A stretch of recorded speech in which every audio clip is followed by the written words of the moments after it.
Welcome to Selling Circular, the podcast dedicated to exploring the innovative minds and business models shaping our transition to a circular economy. My name is Gar Punnett, CEO of LoopLayer. Today I'm joined for actually the second time by Nic Esposito, founder of Circa Systems. If you're a longer time listener, you'll remember Nic from his first appearance when we talked about Unless Kids, his direct-to-consumer toy resale brand out of Philadelphia. A little context from where we were in the resale market in this conversation. The sector is not quite right. The U.S. secondhand apparel market has grown, and ultimately it's, actually outweighing the larger retail market. It grew about 19% in 2025, its strongest year since 2021, which might have had some more even pandemic influence on those numbers, but largely it's outpacing the broader retail clothing market by roughly 3.5 times. And that's according to ThredUp's 2026 resale report. So the global secondhand market is really projected still, quite handedly, to be ready to hit about a $393 billion market cap by 2030. And Gen Z and millennials are continued to expected to drive more than about 70% of that growth.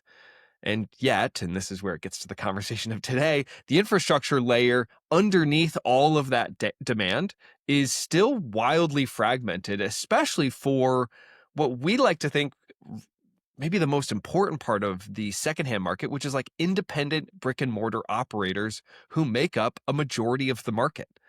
And that's the gap that Nic is trying to close. So since we last spoke, he and his co-founder, Blake Carroll, have actually made some pretty dramatic moves at Circa Systems. I posted about this actually on LinkedIn, where I got to visit their old location of Unless Kids and learn more about what they're transitioning into. And I thought it would be great to have them back. And so really, this is one of those moments where we get to talk to a founder that's thinking about how to I guess we talk about pivot. This is an extension of what they were already doing, but maybe hone in on the infrastructure to actually build what it will take to scale circular secondhand markets for these independent operators and beyond. So we're going to get into all of that, how the business changed, what they learned, what they think the whole movement means ahead and where it's going. So here's my conversation with Nic Esposito. Last we spoke on the podcast, we were talking a lot about Unless Kids. Last you and I met, we were sort of winding down Unless Kids. I would love to have for you to catch the audience up on where we left off on the podcast talking about Unless Kids, where then Circa Systems and Circa OS has picked up. And I think there's fun learnings in there about where you all picked up on Unless Kids and the infrastructure you saw that you needed even to support the business that you started and how you're offering that to others as well now. Yeah, I'm really looking forward to this conversation. I really appreciate you having me back to have it. So yeah, I mean, when, the business first started, Circa Systems was the thing that started it. And it started with two pieces. The first was a very fundamental question. This is our thesis basically of the business is, why make 1 million things to try to sell them 1 million times when you can make 100,000 things and sell them 1 million times? And, when we go and do investor pitches and we talk about the larger business, our tagline is transforming manufacturing and retail by powering the circular economy. We have a long-term vision for how that's going to work. But when we first started, we recognized that there's a major lack of technology that allows for something like that to happen. And we kind of jumped right into, let's create the ecosystem, the conditions to actually test that technology in real time. And that's, Unless Kids was started. It was also a founder pain point thing. I said this on the podcast the last time to catch the listeners up. I lived that problem. My kids were 6 and 3 at the time. And the amount of toys that would come into our house and kids' gear, and they would use it for a very limited amount of time. And then what do I do with it afterwards? That was, what every founder does. I saw that pain point. And I joke now. I remember going to my wife with the idea and she's like, I think it's brilliant. I think it's a great idea. But she's like, toys? You want to run a toys? That's the future for you? And I was like, no. It's not just about the toys, even though this is a really great idea and concern, but there's many ways that this can all be applied. Yep. So we were able to test it out and, a lot of good things came from it. I mean, we created a very, very robust, incredible system through Unless Kids. And a beloved product. And a beloved product. I mean, that was the, we had a great membership when we went, and I was gonna say one thing is we don't say it unwinding. I mean, we kind of put it on pause, right? Like we're Right. just like, we Okay. can't do this right now. But as it goes in product development, when you put something in someone's hands and then you take it away and they're kind of begging for it back, you had something. And I Yes. still run into parents that are like, oh, when is Unless Kids coming back? Like, I just needed it so bad. Like, this is such a great idea. But what happened was, it was this summer of 2025, the summer that just passed.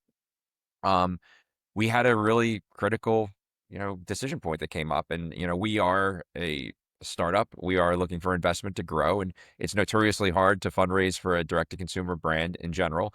But trying to do that plus building the technology, it just was becoming too much. I mean, we are the focus, and that's something that my co-founder Blake Carroll and I have. That's one of our main words. We have a couple of like slogans, like we say, like the product is everything we do. That's like one of our slogans, but also just like how we want to stay laser focused on what we're doing. And we felt the focus just being, and we knew that we couldn't scale Unless Kids without the technology. So we had to build the technology. We had to stay focused, and that was the decision point to go into Circa OS. Can you talk a little bit and then lead this into what is Circa OS? Sure. I mean, so again, and I say when the story of all of this is written, it's being written as we Yeah. speak, Yeah, exactly. podcasts like this. And, but as I look back, I regret nothing about Unless Kids and the path that we took, because the amount of learning and domain expertise, and you talk to anybody now, because we're going through what they're calling the SaaSpocalypse, right? Like anybody Yeah. can make a SaaS tool now using vibe coding. Like it's just that Yeah. anybody can do it. But what really creates the moat is the domain expertise, really understanding your customer, really understanding the market. And we wouldn't have had half of that if we didn't run our own resale brand. And now when we go to sell Circa OS to other resellers, we say, we lived it. Like this is for resale by resale, right? So as we were running Unless Kids, there was the many parts of the business that needed to be better figured out in technology. But the immediate one and the biggest bottleneck that we found was the inventorying of pre-loved products. Right. So we would get these influxes of toys that would come in from, people that were just giving them back to us, or like these like massive, like groups that would want to like offload them. Again, everybody has a lot of toys in their house they want to give, and they would come in. And even though like I knew a lot of the toys, right? Because I'm a dad, we had employees that didn't, right? Yep. Like that they were, working there. And that happens in a lot of different stores. I mean, you try to hire people that know your product, but especially if you're running a big operation, people aren't going to always know. So being able to like identify what a product is, and even if you know what that product is, like, well, what is the pricing? What is the best pricing that I can find? Pricing is such a moving target, and there's a lot of things that go into it. Product information. How do I get all the product information? Because if I'm doing, the product inventory that I need to do, I need that information and I have to collect it. And there's people that have a lot of it up here. They've got that expertise, or they're doing searches, but they're having to put it in a spreadsheet and put it over, and they're hacking together all of these systems. We said there has to be a more unified system to do that. And that's what Circa OS became. And I think there's something to this too, where something I've had to explain to folks is I've in my own stuff that I'm pursuing, somebody comes to me and they say, "Hey, but Google Lens can do that." Yeah.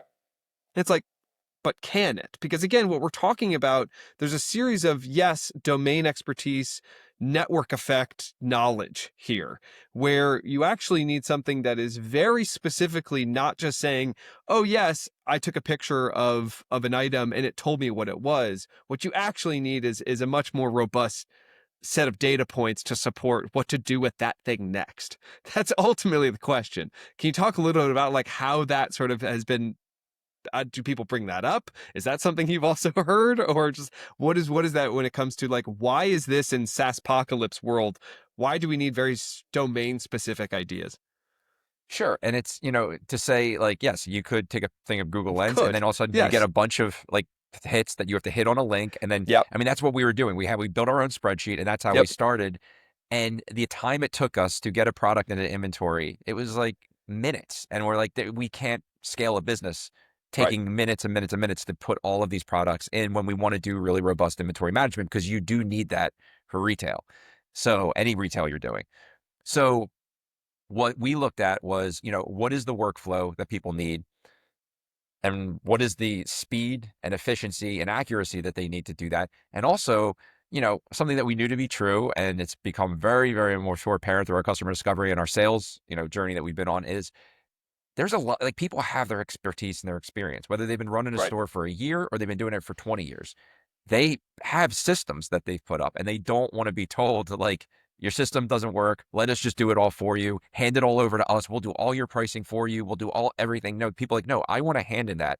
So what the guiding principle, the first thing about Circa OS is it's extremely configurable, right? We are Mm-hmm. there to just build a tool based around your experience, how you talk about your, your whatever it is, your conditions, your categories. You fit our tool fits to your business rather than your business having to fit to our tool. And that's like the number one guiding piece of what we do.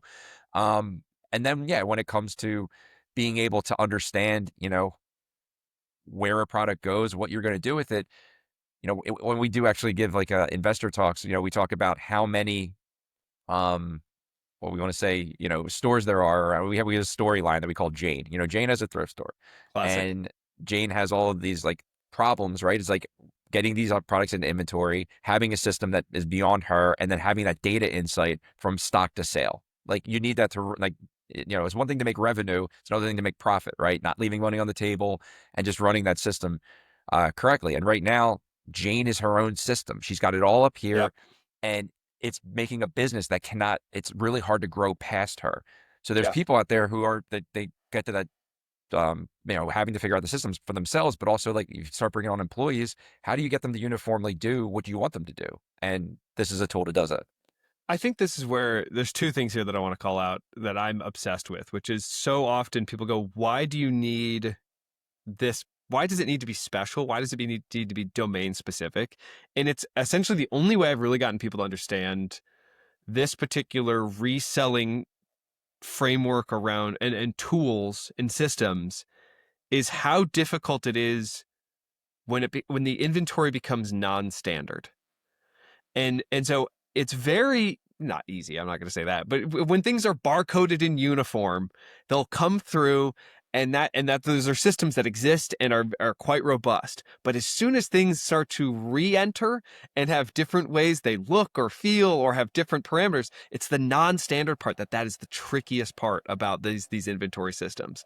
And then to that end, I also love where I'm hearing in this from you, and I'll take any reactions to this, is I think about some of the broader, bigger chains, right? You might have a Crossroads, or you might have something that does resale inventory, and it's a larger chain and franchise system that is very maybe what they provide. Either it might be sufficient to their franchise, to their franchises, but it's also a walled garden. They're not going to share any of that. So to some degree, what are you building is also democratizing this ability for others who aren't in those franchised large business models of the Goodwills, the Play It Again Sports, the Crossroads, those types of businesses. Is this to help those independent operators be better at their job too?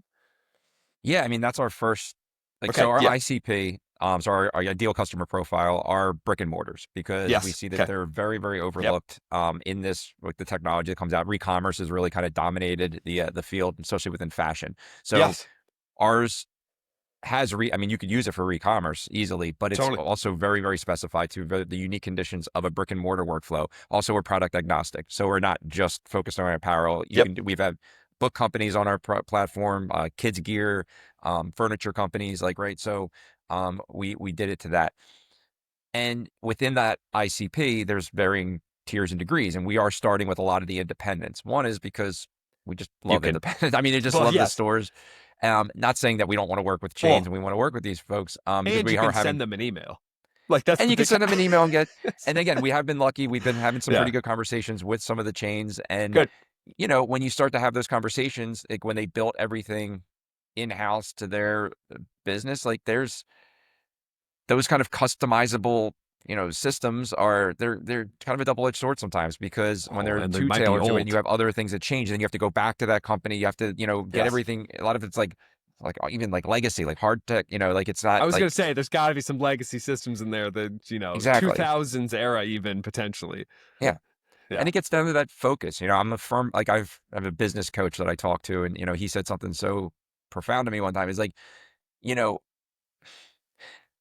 we're all marching towards the same goal of this circular economy, right? Circa OS, selling circularity, or the sort of, doing Yeah. this, like your podcast, like we're all working together to kind of do this. And as much as we can kind of put out there to have these resources, have these tools and remain our focus, right? It's like, I'm going to build Circa OS. You're going to run an amazing podcast. It's like, yeah, of course we have to expand and grow into other things, but I think it becomes a challenge when, a business tries to take on way too much to run their systems and, not look at the other systems that are out there that Yeah. they could utilize so they can focus on what they do best, which is reselling. Yeah. No, that's an excellent point. I think part of this that I'm just excited about is this is clearly, I think what you're offering is in step and in line with just the pursuit of the growth of the circular economy. And that's a democratizing thing. We want more people to get involved, not larger corporations to own even more of the market share, because then that's actually where economic benefits come from, is actually having that be from potentially independent operators or smaller sort of, operators that might have multi-chains, but nothing that's national, and in extracting value out of communities, that there's a lot of value in keeping that into communities. And so I just love that that's a tool that can be offered to individuals. What would you say though, when you were, I mean, how did you and Blake really kick this into high gear then? Because I know it's is it more than two people team at this? Is it this at this point?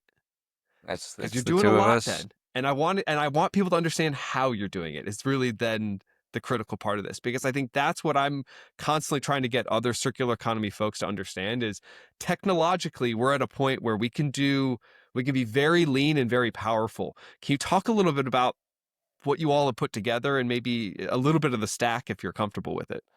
Yeah. I mean, when we're not shy about that, I mean, again, just part of the story is that with the pivot, going after like it, emotionally and also just like from a business standpoint, the hardest part was like losing one product and gaining another, right? Like we Yep. had worked so hard to build the product at Unless Kids.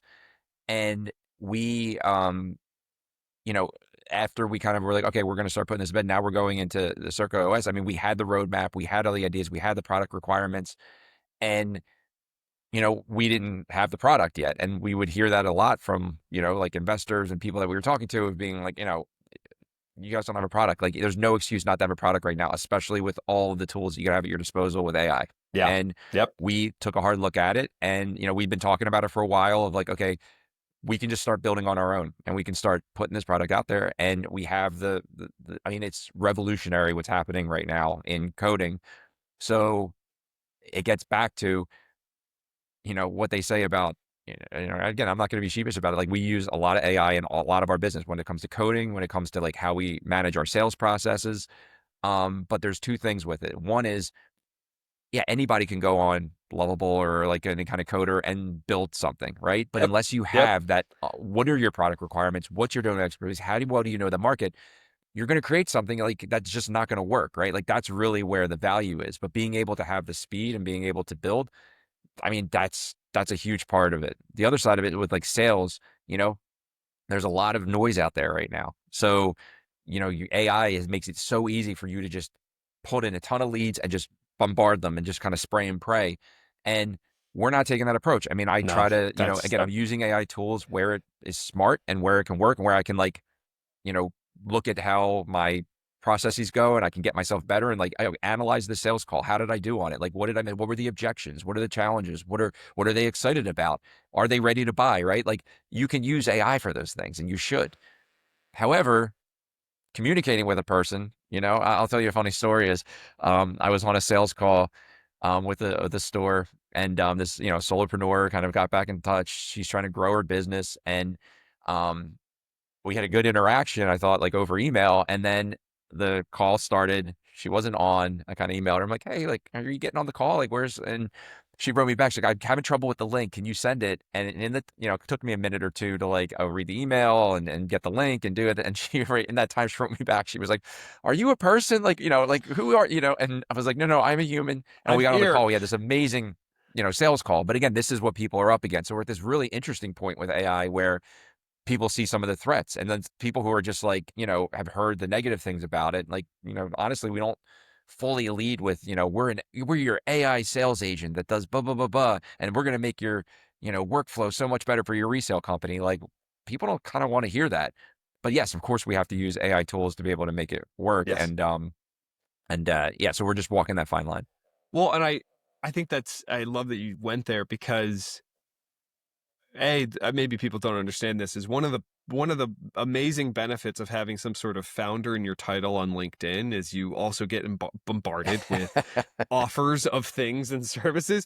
And so I keep telling folks that I talk to, even on in the email, like sometimes there'll be a great email that comes through and I'll be like, hey, this was great. You caught my attention. And I'm saying, yes, I still don't need your product, but like, well done, you broke through the noise. But how many others, though, are just garbage? And I think that is what I'm actually enjoying about maybe more garbage in our system is people are getting more discerning. And they're actually starting to respect the time and effort it might take for you to send that email yourself and reply to the email yourself and set up that call. And so I love that idea that somehow there's a humanness in this that's really coming through. And you find that balance. Like I can obviously automate some email. Like I'm not going to from scratch write an email each time. That would take forever and it's inefficient. It doesn't make any sense. However, also like who's appropriate. Like I do look at our lead gen. Like we do scrape some lead gen to see, okay, who are all the companies? And then I actually read the descriptions to say like, oh yes, this is an appropriate person to reach out to. This makes sense. Like when you get those emails that are like way off the mark of like after this podcast, I'll get an email from somebody to be like, hi, I heard your podcast. Are you finding it hard to distribute your podcast? Like, no, I don't find it hard to distribute my podcast because I don't distribute a podcast. I was just on one with Gar. Like, stuff like that. On that, I mean, I think my nightmare scenarios are when I've gotten on a call and someone didn't know who I was or why I was on the call. And it's like, oh, you didn't read any of the history. That's like, I get it's automated, but you didn't read anything in there. No, again, this is ultimately leading up to a selling question again of circular economy is when we're looking at direct to consumer and then now B2B, what are you finding in terms of how you're selling this? Now you're almost, because you were selling more of a service that people were looking for, and now you're selling a tool of what people are probably looking for, but there's a change in language and change to mentality. How have you had to shift gears? Yeah, so there's a few things that remain true. And one thing I want to say just on what we were just talking about, you made me think my current email line that I've been sending out that I have like, just a generated email line that I wrote it myself. And it says, yes, this is a sales email, but it's written by a human with a pretty cool idea. Like that's my subject line right now. Good. Just to catch people's attention. Although, we've had really good open rates. Because again, this is something, please do. Go for it. Yes. And this is like something people need. Like they're like, that's why they're opening it. They're like, yes, I know I need inventory management, or I have a system now, but I'm not happy with it. Like, yes, tell me more, right? You've got the right person, you got the right target. I think what we're seeing is, and comes back to my background. I can really quickly reframe it because I talked about it on the last time we were on the podcast, is like my background's in city government and municipal government, right? I was the zero waste and litter director for the city of Philadelphia. After I left during that was a 10-year career in city government. I left during the pandemic, co-founded Circular Philadelphia to like help businesses. And that's where like, I was working with these really cool businesses, making strides in the circular economy. And I got jealous. And I'm like, I want to do that. So, started Circa from that experience, but that service-based mindset, like we are here to actually help. We're not here to just like get you to like turn it on and just pay every month. And if it helps you, great. If not, hey, better for us. We're still getting your money. Like we are here. And that was the same thing with, one of our messages in Unless Kids was, we get how hard this is as a parent. Like we get when you have all this stuff, like we're here to make your life easier and better. And that has transferred over to Circa OS as well. It's that service mindset that, I'll always be a public service at heart, or public servant at heart. Other things though that we have to change, or like actually other things too, is like tapping into people's expertise in how they do things. That's why I said in the beginning, like our system is configurable to your business because we know, like we're not here to tell you how to do your pricing or your product listing or like or what you call things or how you call your discounts. Like you say all that. Same thing with a parent when we did Unless Kids. It's like, we're not here to tell you like how to buy or what to buy or what's good for your kid or that you can only have it for 4 weeks and then you have to give it back. Like we built autonomy into it because people want that freedom. And that is transferred over. When it comes to some of the, or do you thought? No, please finish that. And then I got a backup on that one. Yeah. And then just, some of the differences I'm thinking like, the differences when you're kind of selling into is, about the sales cycle is just a lot different. Yep. And that's something that, wrapping our heads around, even though we're working with the independents, you can get an email, you got an owner, they can make a decision pretty quickly. But there is a, you know, I think something and we're kind of learned from Unless Kids, which is a little different. Like Unless Kids was like, we're not saying you have to buy all your toys from us, right? We're not locking you into that. We're just a great resource to be able to buy toys that are really great deals and you can get them back to us. With this, I mean, there is a level of like, okay, I'm making a pretty big change in my system and I got to be prepared for that. And I have to wrap my head around that change management. That's definitely a bit of a different messaging from the D2C. Yeah, and it actually speaks to you caring so much about the growth of an industry where you're so much then aligned to making sure it works for that entrepreneur or making sure it works for that business. Because they're like, hey, this is the bigger picture we both care about. I want to help you get there along with us to get there. And I think that's so powerful. I've bumped into that. When you're so aligned as a movement and you're sort of seeing the same thing, I think that speaks to the messaging. In that same vein, where my question was going to go, why is this so important right now? Like, how do we get, we're seeing incremental successes in people seeing the value in humans and social systems and keeping equity in communities. This is a part of that. We're having to, again, continue to educate and help move the needle on how people understand this movement. Why is this still so important?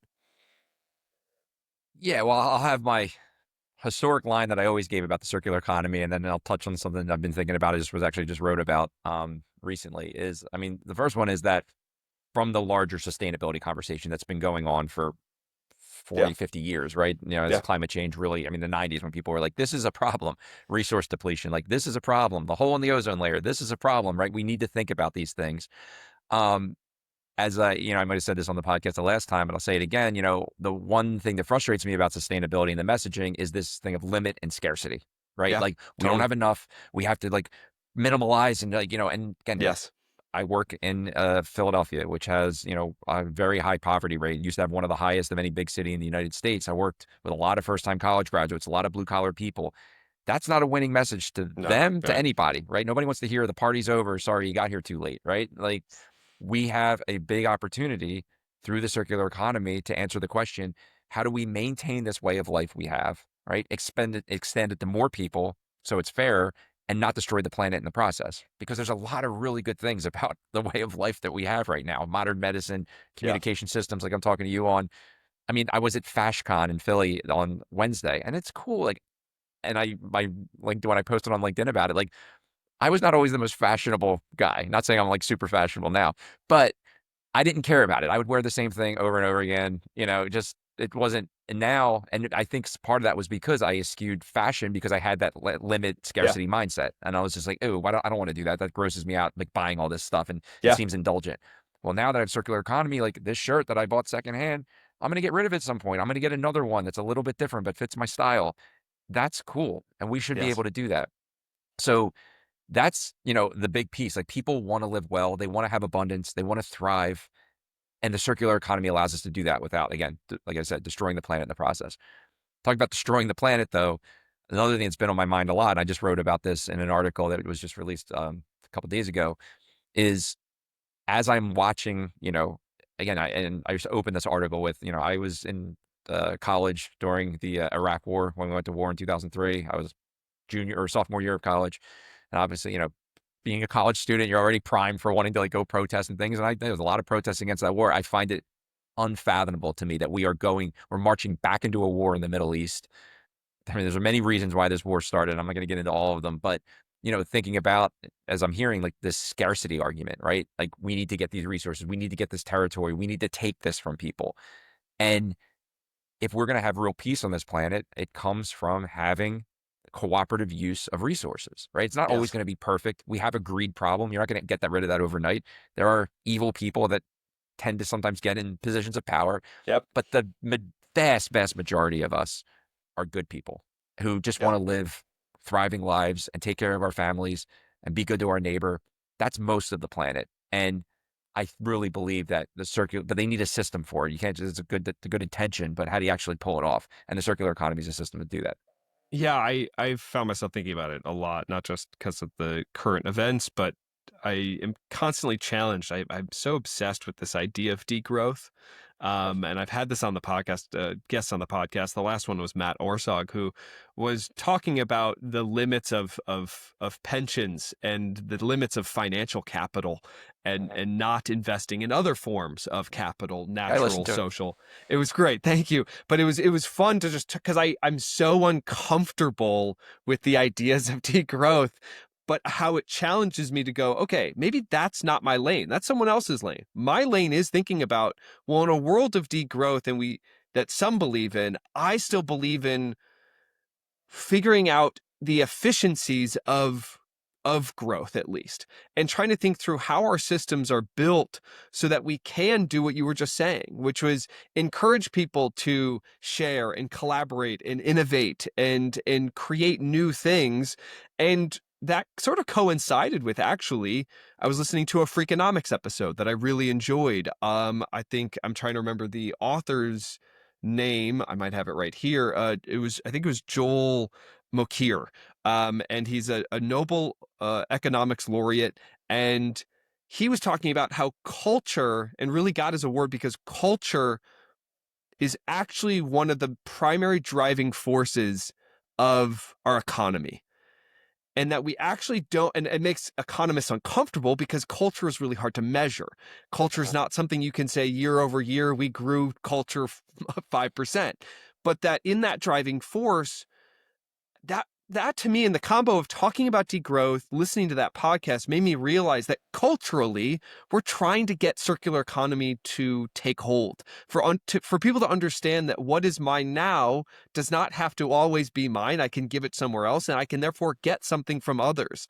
And to promote that mindset is just something that I can't help but just now be even more obsessed with, is because, again, in this, to your point, this resource scarcity mindset of war, it's like, God, there has to be another way. There has to be another way to get people to clue into this. And I think it's what you're providing, and I think it's what the entrepreneurs that are using Circa OS are now striving to be, is that Yeah. answer. Yeah. And I think, there are, I'm going to get really nerdy here and bring it to Yeah. like a biology thing of, in evolution, right? There's the concept of like gradualism, right? That it would like gradually, the giraffe's neck got longer and longer. Oh, And great. Yeah. there was the others, and that was Lamarck who like thought of that. And then Darwin was more about what they called like punctuated equilibrium. It was like something happened. There was an epoch that like changed things. And then from there, there's, things that are going to happen and things are going to Yes. change. Your eye color might just, people kind of, again, which is another great excuse for, or a great need for, diversification and kind Yes. of people coming together and not just having homogeny. So that's, and I'm talking about a cultural piece.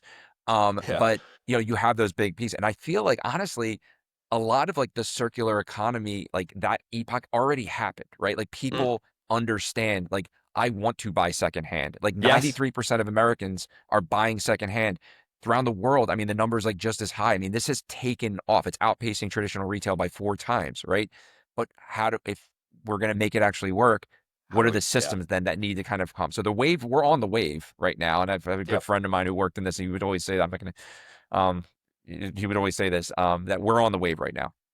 And we just have to manage, like, how are we riding that wave and how are we going to, like, keep that going? To the point about growth, though, I really, really like that around, that's something that Blake and I constantly talk about. And we have this, a lot of our, we talk about, with like biomimicry, right? This concept of, how do you mimic nature? And I think a lot, and Blake's, I'm going to credit him with saying this, is a lot of it really came with mimicking nature to create like a certain product. Like, how do Hmm. you mimic like what a tree does to make something that's like a tree, right? But what Blake and I have looked at, and especially Blake, he's got this whole great mindset on how do you actually mimic like how nature works in the whole, right? Like Yeah. how like the fungal The network, system. Yes. this whole system works. And how do you actually mimic that, not just the actual like parts of the system? And that's a tricky line. I mean, again, it gets back to like where we kind of like got away from Unless Kids was, we were trying to build the whole system ourselves and do it. And honestly, I mean, sometimes we'd be on calls with investors and they would be like, oh, you guys, I mean, this could be like the Amazon for resale. And it would be like, yeah. And then we'd be like, Yeah. yeah, like, do we want to do that? Like, is that what we actually want to do? Right. And not saying that, like, we, like, again, if we bring on less kids back, what it can grow into, but it's really about, creating the conditions for this like larger, more kind of diversified growth. And not saying growth's not a bad word. I think growth becomes a bad word when it's growth for growth's sake. Like we've turned Yes. this machine on that goes 120 miles an hour, 24 hours a day, 7 days a week, 365 days a year. And we don't know how to turn the machine down. The fact that we can't figure that out, that's why we overproduce, 40% more food than we need. And it just rots. That's why we have enough clothes on this planet to clothe the next 7 generations. And we're still producing more and we don't know what to do with it. And it's ending up in landfills or in the desert down in Chile, right? Like, this is Yeah, a problem. And it's a if we problem. could figure out how to kind of manage that, I mean, that's what the circular economy is going to do. Are you guys tracking, or are you curious? Because I'm always fascinated by, from an economics perspective, the velocity of money is very interesting to me, Yeah. of how quickly money changes hands. Are you looking at how quickly items move? I mean, is that something that you all have visibility into yet or have had in the past? So we had in the past because we were with Unless Kids. Yeah, And I mean, it was yeah, amazing to show like how like this product has been in our yep, system for, a couple months and it's already been in 5 different families' yeah, hands. And and the condition hasn't changed. It's the condition stayed the same. I mean, those are some interesting things. And again, there's a lot of learnings that we have a longer roadmap of what we want to do to work with businesses to put forth these ideas and let them take hold, what works for them, what doesn't, kind of that, so they can move forward. Circa OS is not a POS right now. We're just right, the yeah, operating system. So, and we did that intentionally. We didn't want to, first off, again, speaking of domain, yeah, could we make an POS? Blake could do sure, it tomorrow. yes, Like, yes, just hop on and just start coding. Like, but like, do we have the domain expertise to do that? Like, are we ready for it? Not yet, right? So we yeah, have to right, like learn from it. And, once we have enough demand where people are like, listen, I would love if you guys were a POS too, like, please. But for now, we're happy to just integrate into your existing POS. That's your source of truth. And that's where so we don't have as much insight into like what's being sold, right, as opposed to what's being inventoried. But yeah, I mean, that'll come. yeah, But we're at least providing like the most important thing for us, that focus is we just want the business to have that insight. yes, Like the right, fact that these businesses, like if you're not doing good inventory management, you don't have an insight into like how much is on your floor and how much you sold, what's been sitting for a while. It's just, you need that data to be able to do that. And, again, these are things where data is not a bad word, right? It's like, it yeah. helps you run a more efficient business, that you make more profit and, you grow your business. And again, there's nothing wrong with that growth. Well, and I think it speaks to, and I've been doing work in the deconstruction space, which involves a lot of retailing, Uh-huh. taking inventory back, and it speaks to a dynamic that it's just good to know who you are in this ecosystem, where the people that sometimes start these businesses are the most passionate about maybe circular fashion or some sort of maybe that they don't want to necessarily be the technology people in this equation, but they would love the help of both the system and then the insight that can come to help them, again, to your point you've already said, be the best of what they do, which is figure out who their customers are, why they're coming back, how to keep that movement of materials that are making them money and keeping them out of landfill. And it's like making them the best they can be is should be the goal for so many as we compartmentalize what our roles are in this system of circular economy. Mm-hmm. Yep. And Yeah. then the curation. I mean, it's like, Yes. what do you have? Like, why do people come to your shop? Like, you just be, and again, with that, you have to be choosy about the pieces that you're taking, and you have to have the guardrails. And that's what we build for people to say, like, yeah, this isn't something I really want to put in even though I thought it was. And as I ran it through the system, like, it doesn't make sense. Right. So Right. like, those are the Right. things that we can build. What are what are the investor questions like these days with Circa OS? I mean, the biggest thing, I mean, where just investment is, I mean, one is, again, for anybody who needs just tips on, and this is like, basic advice when it comes to investors, is like finding the Yeah. right investors, right? And Right. it's heartening to see more people that have a circular economy understanding and, a competency for that, but, talking to the right people, and what they're investing in, why they're investing, like that's number one. When it comes to I mean, the biggest question right now is just like, is customers are key. Like people want to see like the money has gotten really tight. It's a really hard time to fundraise. It's been like that for Yep. a while. It doesn't look like it's getting any better. We thought it was going to go, and then all these events have happened lately in the world. Um, but yeah, I mean, having like an idea that people think is really cool and they want to fund it and see where it goes, like that's not enough these days. Like you have to have a thing in market with customers. Like how are people responding? What's your churn look like? Are people coming back? Like what is your traction? Like traction is probably the key thing that we're getting. Okay. And then what about, I mean, is there any type of, like, who do you find is aspirational towards the message of circular economy? Is there anyone that sort of is like, oh no, I track with this. I still need to know that the basics are there, but I'm really tracking with this. Is that a narrative that you find and that has been in these conversations? Yeah. So, I mean, yeah, definitely the people will, again, they become more aware of it. They understand. Like, I think there's been a good evolution of just getting outside of just like clean tech and, green tech. Like, I think a lot of that around like was like carbon capture and hard tech and things of that nature. So, circular economy can be many different things. So again, it's like finding, because there's also things in there too where it's just like someone who just I invest in like SaaS retail. Right. That's something that I have a competency for, and I'm becoming more and more aware of like what's been going on in re-commerce and resale and And and things of that nature. And it's they might becoming more want of to ride a wave here. Yes. exactly. And even like Yeah. again this stigma of like what a thrift store is. It's like that has really really gone away with the diversity of how people are starting thrift stores and how they're curating what their shop feels like. It's a lot of shops you walk in. I walked into the junior league the other day on Lancaster Avenue in Ardmore, Pennsylvania, right outside of Philadelphia. And it looked, I mean, the junior league is a very straight up charity, and Yeah. it felt like I walked into, Nordstrom's Rack in there. And like, that's what it Yeah. looked like. I mean, it felt great, Cool. and you're starting, you're seeing that kind of that professional, and not to say that it wasn't there before, but I think people are finally waking up to what the possibilities are to that. I also would say though, I have had investors, just to be honest, like say things like, "Oh, we've looked in that market before and we've seen some like losers in it," or like we've seen things like go sideways, Yeah. and it's put some investor. Yeah, I think right that then that shows like the maturity of it that people have already invested in this stuff. It didn't Yes. work out. They need to see more proofs of concept, which puts, I want to say, good pressure on companies like mine, other companies that are fundraising right now to really succeed and come through and show that this thing works. Because yeah, if it doesn't, then it could set other people back and make it harder for other people to fundraise because people have had bad experiences. Right. But Right. again, there was a lot of bad bets that were made in 2020 and 2021. So When yeah, money was flowing. when Yes. money was And flowing. yes.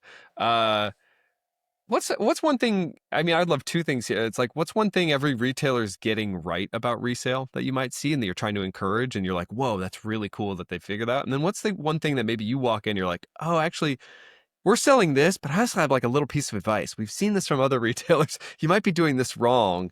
Are there things that are glaring in terms of how retailers are thinking about resale? Yeah, so you never want to tell them that they're doing anything wrong. No, But one thing, totally. You I have to mean, soft. no, but like the first thing we do when we do a lot of in store, like we posted about this that the Paul Graham who started Y Combinator, he had a famous essay that said like do things that don't scale, like Yep, especially in this early exactly. stage. And again, that's what investors are wanting to see, like yeah, you have like a really good pipeline that's like automated and you're using all these tools, but also it's like that you're showing the grind. You're going in, you're learning from customers, you're making connections, you're having these meetings. And a lot of times that is walking into a store. Now I'm blessed in Philadelphia. I mean, we've got like over 100 resale stores in the city of Philadelphia. It's incredible. There's That's great. on 4th Street alone in Philly, like in the Queen Village, they call it, there is about 15 stores in like a 3 block L. It's That's so wild cool. Yeah. to see it. So, we go into these stores. I mean, the first thing we do when we walk into a store is we look at the tags. And if the tags are like handwritten and, like the price is on there, or if they have a barcode, we know what we're dealing with. Like, okay, so Have a if you have system. a Yeah. barcode, you have some sort of a system. What are you Yeah. using? If you're writing it down, it's like, hey, I think it's awesome that you write it down. First off, a lot of them are beautiful. Like people who do it have beautiful script Yes, and it's exactly. gorgeous. But then, you do talk and you're like, you can still do that on the one side and on the other side have something that you can just skim because I've ran a retail business before. I've been behind the register in the early days when we didn't have everything in inventory and I'm looking something up. I couldn't scan anything and I'm typing things in and there's a line and I'm mistyping things and I'm getting typos because I'm nervous. And, it's like nobody wants to do that. Like Yep. people just want to be able to like, so that is something that I would say is you can still maintain that kind of very unique and like funky, cool vibe while also having like a technology system on the backside of it that makes it easier. Things that I think people are getting right are that they see the need for these systems, right? That they're not their minds are open to like, yes, I know I need this system. I don't want to feel self-conscious about it. So don't make me feel self-conscious, but show me how you're going to help me and show me how this is going to be worth the money I'm going to pay you every month to do this. And that's something that I think people are really getting right. And also, like I said before, just how the stores look and feel. It feels really good to walk into a lot of the stores I walk into. I'm like, oh my God, it's so cool in here. Like, this is awesome. There's a Yeah. reason why we track with it. And I think there's an emotional / physical connection that we can get Yeah. from resale that we just don't otherwise have. And to your point about even like some of the chains that we like, you walk into a Buffalo Exchange Yeah. and they have a certain way that they do things, but the Yeah. one in Philly looks a lot different from the one in New York, right? It's like they have a different vibe. Like it just, and then you can put your own, like, I think resale is the best opportunity for a chain that can have a down home kind of like very unique vibe to it. And it doesn't feel like, yeah, I I walk into mean, one, I walked into all of them. that's so interesting too, because that's by necessity, right? Like you have to figure out each municipality, city, they're going to have their own vibe. I mean, just to really just full on use that terminology of like, the things that are going to sell are going to be different. I mean, we're going to see some ubiquity across social media influence of the things that people might be looking for and trends, but otherwise you're going to get, because you're dealing with then, and the only reason that this is sticking out to me is in circular businesses, you're dealing with your two-sided problem. You don't have unique inventory that's coming in, so you need to find the stuff, Yes. and then the unique buyer on the other end that then tracks with that thing. And it's such a unique business problem in that way. I mean, again, and there's like obvious things that like the big box stores figured out, like you're not really selling a Right. lot of parkas in Arizona, Right. right? There's probably not a Yes. need for it, but you don't like, you have such a competitive advantage when you're running resale because you're just getting the stuff that's already in the community. So Yes. it's coming back Yes. because it makes sense. Like whatever you're getting back is stuff that people have already bought and it fits. So you don't your customer a lot better That's because of what they're giving to you. That's so Right. interesting. I've never actually kind of really thought about the procurement side of it and the buying and sourcing side of that, which is, yes, there's totally a headache. I've got friends that are sourcers and they go out and they have to try to figure out what's available and what they can buy and what's actually going to sell. That's a different problem for resale because it's like, nope, we got to deal with the inventory we got and we think we know what the market is for this and we're going to make those decisions.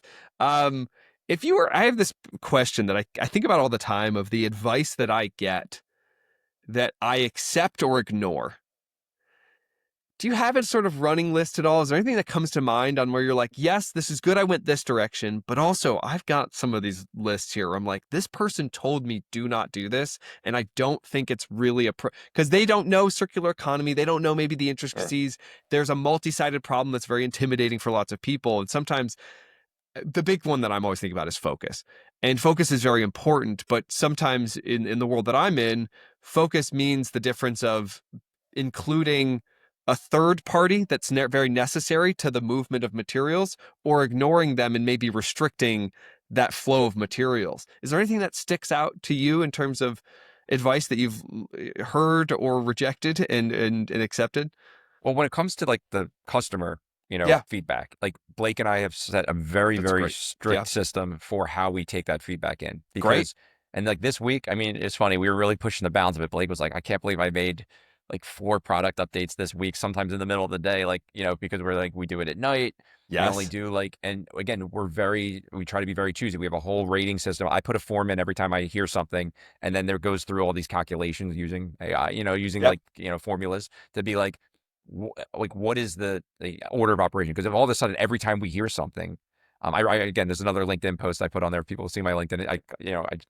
I'm a big Simpsons fan. I love the Simpsons, and there's this great episode where Homer finds his long lost brother who runs a huge car company in Detroit, Yep. and Homer's like comes in and he's like, why does the car do this? And he's like, yeah, you see, this is a real guy. He's an average Joe, and this is what they need. Let's listen to him. And then they do, and they create the Homer car, and it's this montage of like Yes. ridiculousness that, and then doesn't make any sense, and the car's a complete flop, right? It's like if you just every time you get a thing like, oh, let's do this, let's do that, you're just chasing ideas all over the place, and you create a Frankenstein. Like one thing that people love about our system, and I love when they hear this, is your interface is so clean, it's so easy to use, and then when you start Frankensteining it together, it looks Yes. like a monster after time. So that's one thing.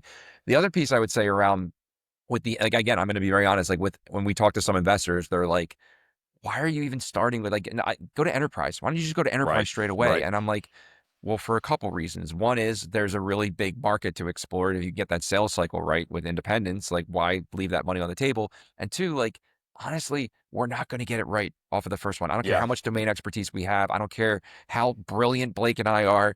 We're not going to get it right. And we have to learn. And, I'd rather learn with a more diversified group of people that I can have these conversations with than go into this huge, opportunity that has hundreds of stores Yep. and then make a problem and fail. And then with that level, right? It's like, I want to work our way up. So I think this idea of go straight to enterprise when you make a SaaS product, I think is a little short-sighted. It's, just trying to go after the money too fast. And it also just leaves a lot of opportunity on the table and people that need to be served, right? Like to your point earlier, you made a great point. We can't just focus on everything getting built for the big corporates and, the enterprises. Like there's a whole great ecosystem of what we've calculated 25,000 sales shops throughout the US. Yeah. They need they need this stuff. They need this. Yeah. I want to pull something out too for the audience so they can understand of that. Updating the product 4 times in a day is amazing, and is actually only even possible now because of the way that development cycles are happening so quickly. And that's a double-edged sword again of saying, okay, so we don't Yep. want the Homer car. We need to be very defined in what we're adding, but the ability to add has never been this easy. And the ability Yeah. to appease a customer is probably very alluring, but also you need to sort of guard that and say like, oh, actually, they're asking for this in purple. That really wouldn't make sense. Like, we really can't turn this button purple for them because no other customer really wants that for whatever reason they were asking Exactly. for it. It's a dumb example, Yeah. but something No, that's it's a great very easy example. to, it's easy. Yeah, exactly. So please. No, I mean, and I was gonna, so it was 4 in 1 week, so it wasn't one day that we did, but they were over a Okay. span of, Well, not impossible if we even but do not 4 in a impossible. But day. to your Yes. point, though, Yeah. it was like but you could do 4 in a day, right? Like, Yeah. yeah, you can get drunk on your own power. Like, well, Yes. I could do anything, Yeah. And again, a lot of those were features that were requested like a week or two before, and we gave thought to it, right? As we did that. But yeah, you do like it is. You have with great power comes great responsibility, and we have great power right now when it comes to coding. I mean, back in the day, the way that this worked was even if you weren't doing your own coding or you needed X other coders to help because it's a lot to do all this Mhm. stuff.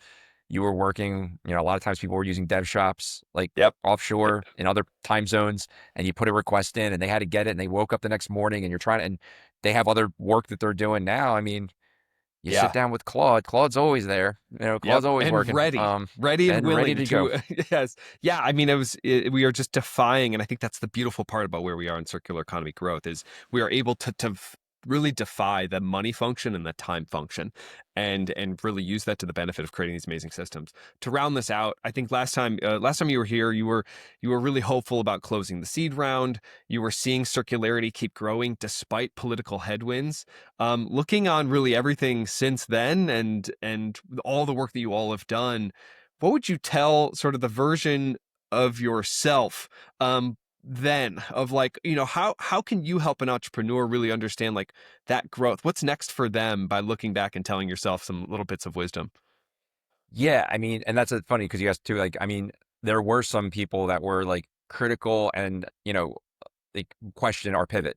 Yeah. And what I reminded people was like some of the major companies that you use all the time or that are creating crazy market share, like most of them pivoted, right? Like YouTube was a dating site when it first started, you know, Shopify sold snowboards. Like that's what they did, right? And they realized Yeah. like, oh crap, we made a really nice store that like we can replicate, right? Like so it was, do not be afraid to pivot, but do it in a mindful way and know where the opportunities go and don't just start chasing money. Like we didn't like there was talk and we've had advice. I mean, early on advice, especially when we started on Less Kids is like, do something B2B. Nobody wants to fund a D2C brand. Right. And we were Right. like, well, we see a big need for this and we see a market and we're doing this and there's something exciting about it.